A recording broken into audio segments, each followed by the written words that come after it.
जय माँ Sharde. Welcome to my channel Riddhi tutorial classes. आज का जो हमारा टॉपिक है वो है टाइप्स ऑफ कोऑपरेटिव सोसाइटीज़, मतलब सहकारी समितियों के प्रकार।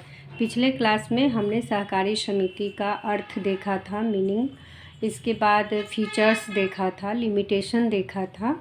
अब बारी है कि कितने टाइप की सहकारी समिति होती है। तो आगे बढ़ते हैं वीडियो की ओर।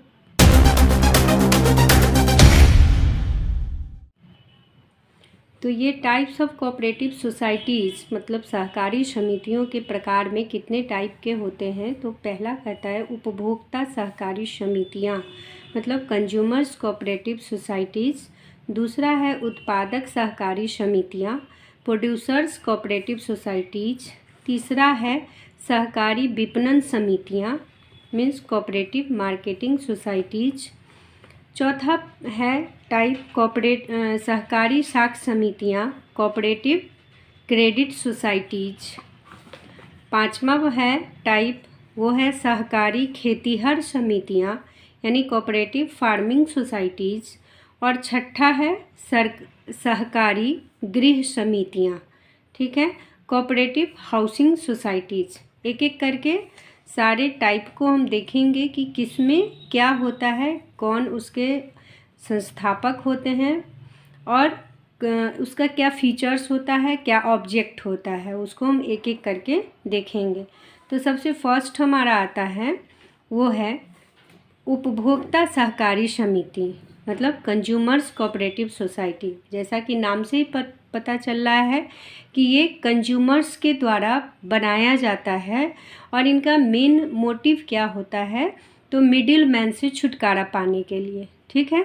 तो इसमें क्या कहता है, objective consumers join together to eliminate middle man, ठीक है। दूसरा क्या कहता है कि purchase goods directly from manufacturer and sell them to members at reasonable price, ठीक है। हिंदी में इसका मीनिंग क्या है, तो वे उपभोक्ता जो व्यापारियों एवं दलालों के शोषण से छुटकारा पाना चाहते हैं। मतलब कौन इसका क्रिएटर होता है, मतलब बनाने वाला कौन होता है, तो वैसे उपभोक्ता जो व्यापारियों और दलालों के शोषण से छुटकारा पाना चाहते हैं।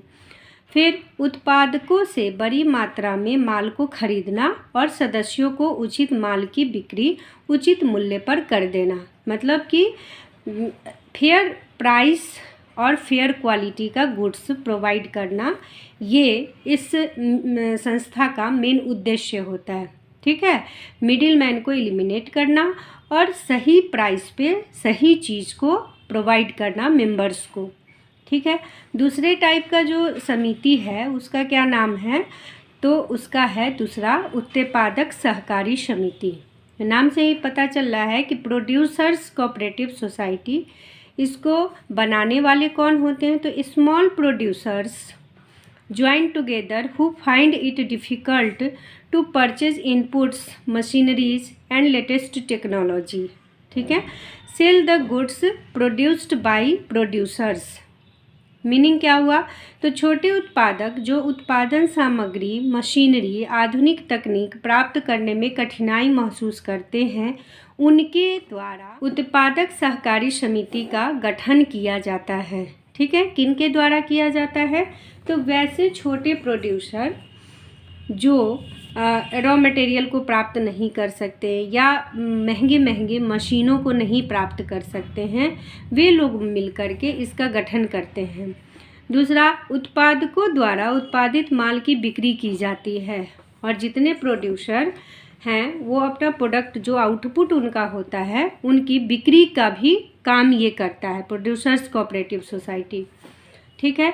और जो हमारा तीसरी टाइप का है कोऑपरेटिव सोसाइटी, उसका क्या नाम है, तो सहकारी विपणन समितियाँ, ठीक है, कोऑपरेटिव मार्केटिंग सोसाइटीज। इसका क्या ऑब्जेक्ट है, तो small producers bring their output together and sell them at best prices. Next, profit distributed according to their share in sales product, ठीक है। Provide favourable market for their members, best selling price for their output, ठीक है, meaning क्या हुआ? तो छोटे उत्पादक जो अपने उत्पादों को अकेले उचित लाभ पर नहीं बेच पाते वो सब मिलकर विपणन सहकारी समिति का गठन करते हैं। कौन करते हैं? तो वैसे छोटे प्रोड्यूसर करते हैं जिनको मार्केट अवेलेबल नहीं हो पाता है और उनके उत्पाद की बिक्री नहीं हो पाती है, वे लोग मिल करके कोऑपरेटिव मार्केटिंग सोसाइटी का क्रिएशन करते हैं, मतलब इसका फॉर्मेशन करते हैं। ठीक है, सदस्यों को नियमित बाजार उपलब्ध कराने का कार्य समिति के द्वारा ही किया जाता है। ये कोऑपरेटिव मार्केटिंग सोसाइटी है, उसके द्वारा मार्केट भी उपलब्ध कराया जाता है अपने मेंबर्स को, ताकि उनको अपने सामान का, अपने आउटपुट को बेचने में किसी प्रकार की डिफ़िकल्टी उठानी ना पड़े। ठीक है, इसके साथ साथ ये और क्या काम करता है? तो ये ट्रांसपोर्टेशन की व्यवस्था करता है, वेयर हाउसिंग की व्यवस्था करता है, पैकिंग की करता है, मार्केट रिसर्च करता है, और उसके बाद क्या करता है कि विक्रय से, मतलब सेल करने के बाद जो प्रॉफिट होता है उसमें से कुछ रिजर्व फंड में रख देते हैं। रिजर्व फंड के बाद कुछ सोशल वेलफेयर के लिए रख देते हैं।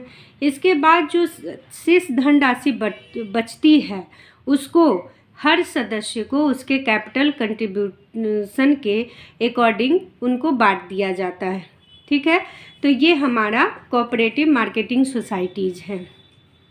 आगे 3 पॉइंट और है, उसके लिए नेक्स्ट वीडियो इसका पार्ट 2 आएगा, उसको भी आप देखेंगे। तत्काल अभी इतना ही रहने दीजिए। ठीक है, तो thanks for watching my video. अगर वीडियो अच्छा लग रहा है तो please like, comment and subscribe my channel. Okay.